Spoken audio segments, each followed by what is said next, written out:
நாட்டின் டிஜிட்டல் பரிவர்த்தனை மூலம் விவசாயிகள் அதிக அளவில் பலனடைந்திருப்பதாக மத்திய தகவல் ஒலிபரப்பு மற்றும் நாடாளுமன்ற விவகாரங்கள் துறை இணையமைச்சர் எல் முருகன் தெரிவித்துள்ளார்.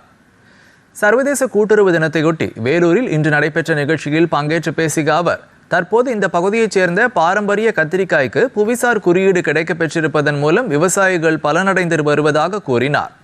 நாடு சுதந்திரம் அடைந்த பின்னர் கூட்டுறவு என்பது அனைத்து துறைகளிலும் செயல்படுத்தப்பட்டு மக்களுக்கான ஒரு துறையாக திகழ்வதாகவும் அமைச்சர் கூறினார்.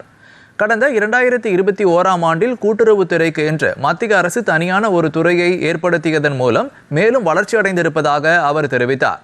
நாட்டில் டிஜிட்டல் பரிவர்த்தனைகள் அதிகரித்திருப்பதாகவும் சிறிய கிராமங்களிலும் டிஜிட்டல் முறையிலான பண பரிவர்த்தனை மேம்பாடு அடைந்திருப்பதாக அமைச்சர் கூறினார்.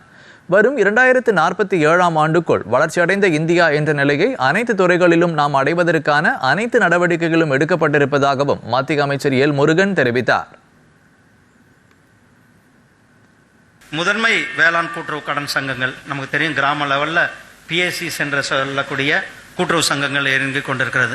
இந்த கூட்டுறவு சங்கங்கள் எல்லாத்தையும் கூட இன்றைக்கு டிஜிட்டலைஸ், இந்தியா முழுவதும் இருக்கிற கூட்டுறவு சங்கங்களை டிஜிட்டலைஸ் ஆக்குகின்ற பணியை நம்முடைய மாண்புமிகு பிரதமர் திரு நரேந்திர மோடிஜி அவர்கள் கிட்டத்தட்ட 2 லட்சத்திற்கும் மேற்பட்ட அந்த பிஎஸ்சிஎஸ் டிஜிட்டலைஸ் ஆக்கப்பட்டிருக்கிறது. டிஜிட்டல் டிரான்சாக்ஷன் முக்கியத்துவம் இன்னைக்கு நேரடியாக டிஜிட்டல் வந்த பிறகு நேரடியாக விவசாயிகளுக்கு மானியத்தை கொடுக்கப்படுகிறது. கிட்டத்தட்ட 11 கோடி விவசாயிகளுக்கு நேரடியாக அவர்களுடைய வங்கி கணக்கிலேயே வருடத்திற்கு 6000 ரூபாய் நம்முடைய மாண்புமிகு பிரதமர் திரு நரேந்திர மோடிஜி அவர்கள் விவசாய சன்மான் நிதியை கொடுக்கிறாங்க.